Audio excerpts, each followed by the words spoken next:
সে দেখেন কি বলে, قال انما اوتيته على علم عندي।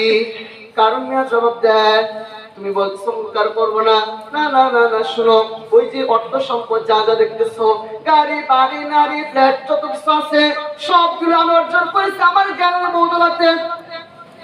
কারণ কি বলে, সবগুলো আমি অর্জন করেছি আমার জ্ঞান বুদ্ধি দ্বারা। قال انما اوتيته على علم عندي। এগুলো তো আমি পাইছি আমার জ্ঞান বুদ্ধি দ্বারা। অহংকার করো। আল্লাহ তাআলা জবাব জানাইয়া দেন, আওয়ালাম ইয়ালাম আন্নাল্লাহা ক্বাদ আহলাকা মিন ক্বাবলিহি মিনাল কুরুনি মান হুয়া আশাদ্দু মিনহু কুওয়াতান ওয়া আকসারু জামআ। আর সে কি জানে না তার পূর্বে আমি রব্বে কাবা, আমি আল্লাহ পাক রব্বুল আলামিন এমন জনপদকে ধ্বংস করেছি, এমন বহু গোষ্ঠীকে ধ্বংস করেছি যারা তার চেয়ে শক্তিশালী ছিল, প্রত্যেক দিক দিয়ে শক্তিশালী, জনবলেও শক্তিশালী ছিল, এমন অনেক কওমকে আমি ধ্বংস করে দিয়েছি। সুতরাং তাকে ধ্বংস করতে কতক্ষণ? ওয়ালা ইসআলু আন যুনুবিহিমুল মুজরিমুন। আর অপরাধীদেরকে তাদের অপরাধ সম্পর্কে জিজ্ঞেস করা হবে না, বিষয়টা এমন না, বরং যখন সময় আসবে অপরাধীদেরকে তার অপরাধ সম্পর্কে জিজ্ঞেস করা হবে। এরপরের একদিনের ঘটনা, ফাখরাজা আলা কওমিহি বিজিনাতি। কারণ তার কওমের নিকট উপস্থিত হইল খুব জাঁকজমকের সাথে, খুব জাঁকজমকের সাথে দামি পোশাক পরিধান করে, সাথে 4000 দাসদাসী নিয়া সাদা বছর উপর আরোহণ করে আসে, তার কওমের নিকট উপস্থিত হয়। এখন তার কওমের লোকেরা যখন তাকে দেখে, আখরাজা আলা কওমিহি বিজিনাতি قال الذين يريدون الحياة الدنيا يا ليت لنا مثل ما أوتي قارون। তার কওমের মধ্যে যে সমস্ত লোকেরা দুনিয়ার তালাশি ছিল, দুনিয়ার তালাশি দুনিয়াদার লোক ছিল, তারা বলতে লাগলো, ইয়া লাইতা লানা মিসলা মা উতিয়া কারুন। হায় হায় হায় হায়, আল্লাহ পাক রব্বুল আলামিন তাকে যেমনটা দিয়েছে, ইয়া লাইতা লানা মিসলা মা উতিয়া কারুন ইন্নাহু লাযু হাসুনিন নাযীম। আল্লাহ পাক রব্বুল আলামিন কারুনকে যেমন দিয়েছে এমনটা যদি আমাদের কেউ দিত, কতই না সৌভাগ্যবান সে। আমাদের সমাজে দেখবেন কিছু লোক কেমন পাওয়া যায়, সে তাবলীগে যায়, 5 ওয়াক্ত নামাজ পড়ে, খুব দিনদার মুত্তাকি পরহেজগার, কিন্তু ইহুদি খ্রিস্টানদের সম্পদ দেখে আফসোস করে, হায় হায় সে ব্যক্তি নামাজ পড়ে না, ওই ব্যক্তি কাফের মুশরিক। কিন্তু আল্লাহ পাক রব্বুল আলামিন তাকে গাড়ি দিয়েছে, বাড়ি দিয়েছে, নারী দিয়েছে, সব কিছু দিয়েছে। আর আমি 5 ওয়াক্ত নামাজ পড়ি, তাবলীগ জামাতেও যাই, সব কিছুই করি, আল্লাহ তাআলার গোলামি করি, কিন্তু আল্লাহ তাআলা আমাকে তো অর্থ সম্পদ দেয় না। আছে না নাই? আছে। আফসোস করে এমন মানুষ আছে না? আছে।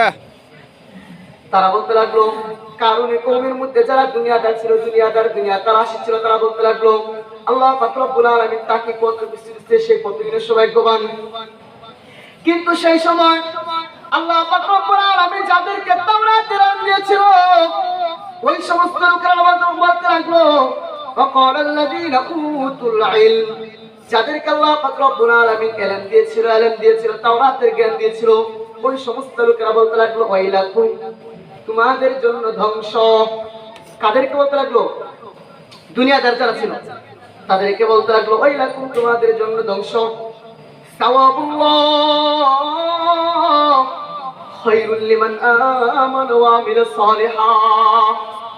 তারা বলতে লাগলো, আল্লাহ তাআলার পুরস্কারটাই যথেষ্ট, আল্লাহ তাআলা যে পুরস্কার আমাদেরকে দান করবে এটাই যথেষ্ট। সাওয়াবুল্লাহি খায়রুল লিমান আমানা ওয়া আমিলা সালিহা। আল্লাহ তাআলার পুরস্কারটাই যথেষ্ট। কাদের জন্য? সাওয়াবুল্লাহি খায়রুল লিমান আমানা ওয়া আমিলা সালিহা। যারা ঈমান আনয়ন করে এবং নেক কাজ করে, বলেন, যারা ঈমান আনয়ন করে এবং নেক কাজ করে তাদের জন্য আল্লাহ তাআলার পুরস্কারটাই যথেষ্ট। তাহলে আল্লাহ তাআলা যে পুরস্কারটা, এটা যারা ঈমান আনয়ন করে, অর্থাৎ ঈমানদার এবং যারা নেক আমল করে তাদের জন্য যথেষ্ট। সাওয়াবুল্লাহি খায়রুল লিমান আমানা ওয়া আমিলা সালিহা। যারা ঈমান আনয়ন করে নেক কাজ করে তাদের জন্য আল্লাহ তাআলার পুরস্কারটাই যথেষ্ট। আল্লাহ তাআলার পুরস্কারটা ছোট হবে? জি না। কথা বলেন না? না। সামান্য হবে? না। না বড়? দুনিয়ার পুরস্কারের মতো? জি না। আল্লাহ তাআলা বলেন, ইন্নাল্লাযীনা আমানু ওয়া আমিলুস সালিহাতি কানাত লাহুম জান্নাতুল ফিরদাউসি নুজুলা। আল্লাহ তাআলা বলে যারা ঈমান আনয়ন করেছে, ইন্নাল্লাযীনা আমানু ওয়া আমিলুস সালিহাত, যারা ঈমান আনয়ন করেছে, নেক আমল করেছে, তাদের মেহমানদারির জন্য আল্লাহ পাক রব্বুল আলামিন জান্নাতুল ফিরদাউসের ব্যবস্থা করেছে। সুবহানাল্লাহ। ইন্নাল্লাযীনা আমানু ওয়া আমিলুস সালিহাতি কানাত লাহুম জান্নাতুল ফিরদাউসি নুজুলা। আল্লাহ পাক রব্বুল আলামিন যারা ঈমান আনয়ন করেছে, নেক আমল করেছে, তাদের মেহমানদারির জন্য জান্নাতুল ফিরদাউসের ব্যবস্থা করেছেন।